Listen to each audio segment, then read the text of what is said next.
Good morning, everybody. Emphasis on morning because it's like 8:15, and this is the earliest we've ever recorded anything for Dunn and Drew.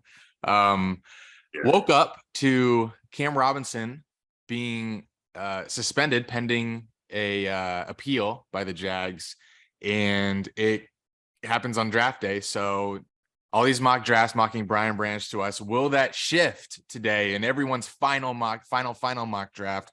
We'll see.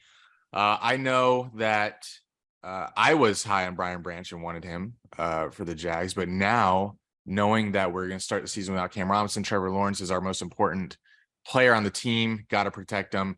Plus, we had like 3 good offensive tackles last season, and it worked out for us. You're always going to have injuries, and I want a solid backup. And when the season starts, this guy will have to be a solid starter. So we're going to talk to Mia in a second about Mia O'Brien from 1010XL. She's a recurring Dunn and Drew Jaguars analyst on the show. We'll talk to her in a second, but first we'll let you know that we have a live stream. If you are staying home for the draft and you want to watch with us, we're going to be live streaming on our YouTube channel right here. It's been a while since we've done content for this channel, but we're starting out off draft day hot with a video, and then we'll be live streaming later on tonight. It's gonna now our pick's interesting, Eric. We kind of have a little drama tonight. I mean, I always thought it was interesting before this because we haven't picked this late since we went to the AFC Championship game, and I don't even remember where I was during that draft, or even if I cared. But I care much more now that I'm situated in Jacksonville. I wasn't situated back then. Now I'm situated in Jacksonville. We're doing this Jaguar content every year. And I wasn't trying to get my hopes up too much with all these mock drafts that I've seen going around, like you said, with Brian Branch. Everyone's talking about getting a defensive player, getting a tight end. Tight end is heavy in this draft.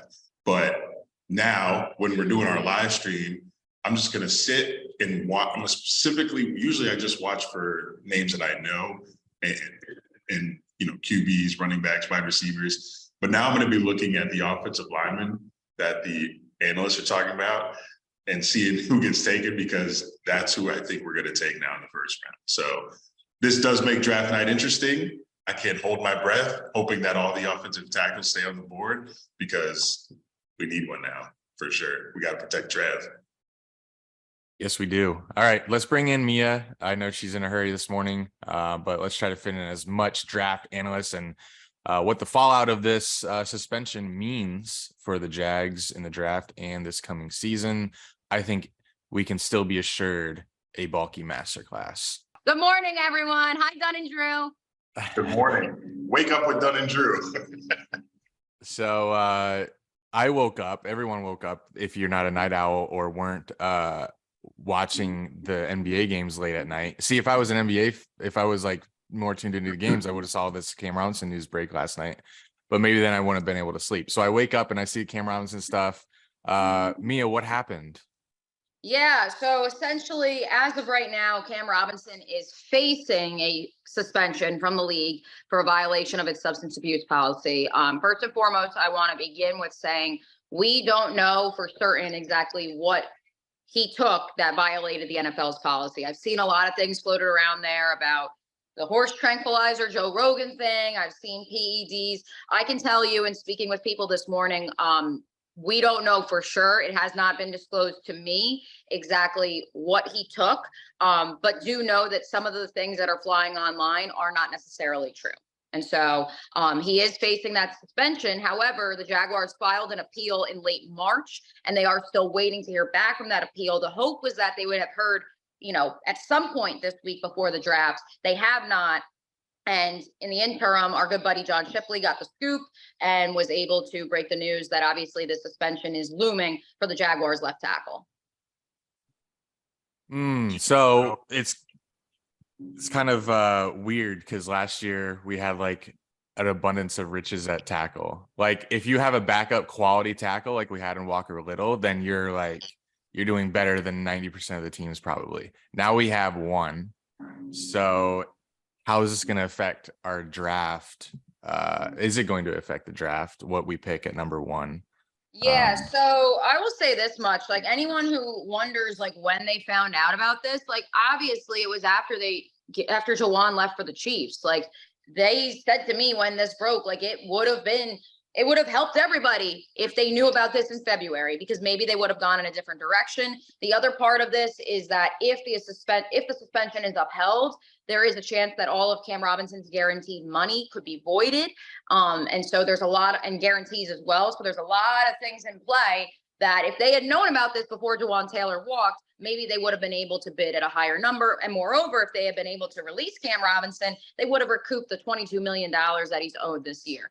As far as the tackle situation goes and heading into tonight's draft, that's where some folks down at the bank are obviously a little upset that this news did break overnight, because they didn't want their tipping their cap.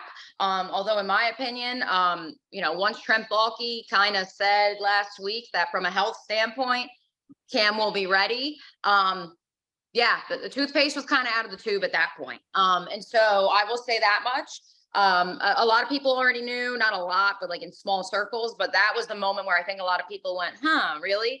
And so with that said, I think the Jaguars already had a plan in place. Now the concern is just that the 31 other teams in the league now know that they are in need of a tackle, but those 31 teams also knew they were parting ways with Cam Robinson after this season. They were already going to be in the market. It was just probably going to be for someone in the second, third, fourth round who they could develop over the course of a year, and they would serve in that swing tackle role like Walker Little did last season and the year before. And so I think all this does is it ups the ante for the Jaguars to take an offensive tackle early.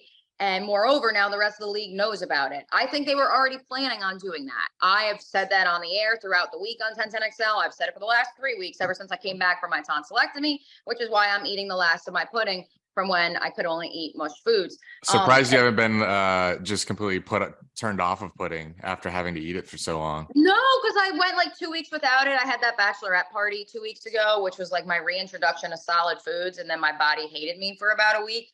So you know what? I'm trying to clear out the fridge. So it happens.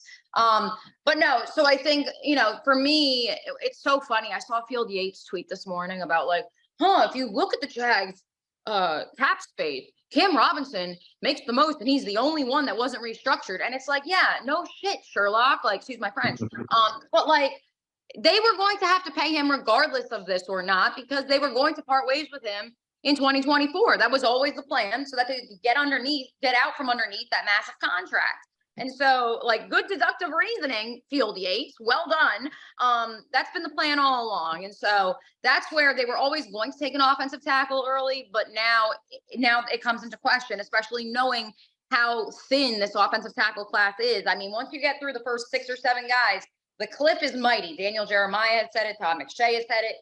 It falls off a cliff, boys. And so that's where I think now the Jaguars are going to have to address it even earlier. I think their ideal plan, I'm sure this is probably your next question, but just to jump the gun a little, their ideal plan. She has a salon to get to. Let's go. Yes, exactly. Their ideal plan would have been to take a corner. I mean, this, if Michael Mayer had fallen to them, they may have taken him. But this obviously now creates a situation where the Jaguars have to address that third corner position, and they have to address offensive tackle now. They have no choice. And then that also compromises them, because now where does that leave the edge rusher situation? And so that's where, I think it's going to be curious to see if there's an early run on offensive tackles. They're going to have to try to take an Anton Harrison or a Matthew Bergeron, just because they need someone who they can plug and play right away in case Cam Robinson's suspension is upheld. And moreover, if Ben Barch can't go for the first few weeks of training camp, let alone the season.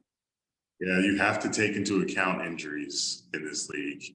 And they did last year. That's why they had 3 starting caliber tackles. And guess what? Like, people joked about it. People joked about it with me over the last 12 hours. Cam was going to miss 4 games anyways, because he probably was going to get hurt. So at this point, the guy has had 2 season-ending injuries. This is all due respect to Cam. 2 season-ending injuries in 5 seasons. Like, you knew you were going to be without him for a little bit. Like, play the odds here.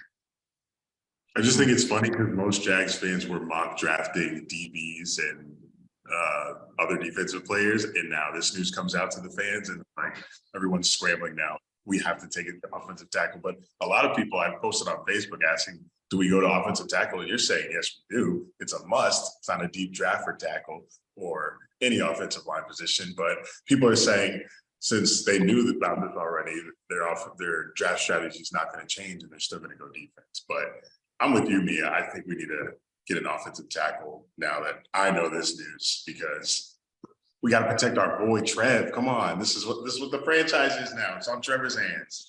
I think this has been the plan. Like, they've known about this. That's why they did so much work on the tackle class. And so that's where, like, this doesn't change their plan. It's just that the other 31 teams in the league now know what their situation is, and that they could be up against. And that's, that's where it's difficult. But I think that the rest of the league, the teams that are in need of a tackle, they're going to have to reach too, just because, and I've heard this from multiple people around the league, there are going to be tackles that would have gone on day 3 and they are going to go on day 2 just because of how thin that class is. And that's independent of the Jaguars situation. And so it really doesn't affect their plans, just that everybody else knows now. If you go through Mia's mock draft on 1010XL, you will see there was almost always an offensive tackle in the first 2 picks. And if not the first 2, then the first 3 picks for your Jaguars. Because yes, I knew, and this was the situation that they knew, but also, again, take the potential suspension out of it. They knew they were going to be without Cam after this season. And so they needed to plan for life without him.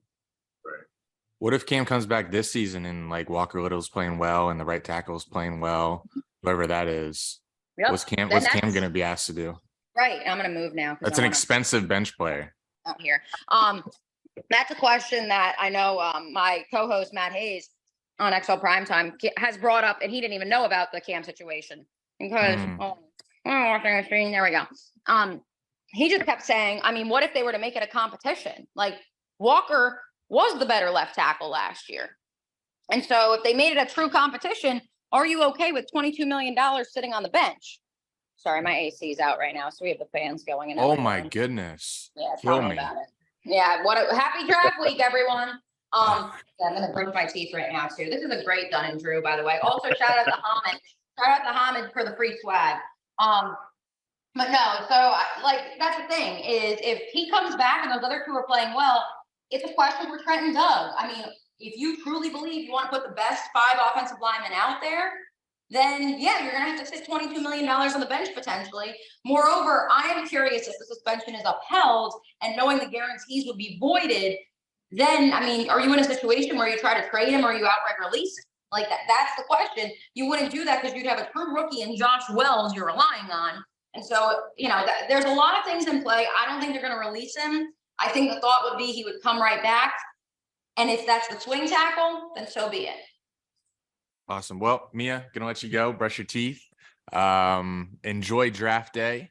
It's one of the best days. It's so fun. Didn't hear what you said, but I'm sure it was good. Always so fun. All right. Have a great day. Have a great day on the radio. And Eric, I'll see you later for our live stream. All right. Thank you, Mia O'Brien, for giving us that insight. We will see you guys right here, this Dunn and Drew YouTube channel tonight, 8 p.m. I'll be at the Jags draft party for a little bit, but I'm going to make sure I leave in time to come back to make it in time for the live stream. But I'll see you then. Looking forward to tonight. This might be the first draft in very long that I've actually cared about, because there's a lot of names on the board that I know. I want Joey Porter Jr., but probably going to be an O-line. I'm serious. Many men wish death on me.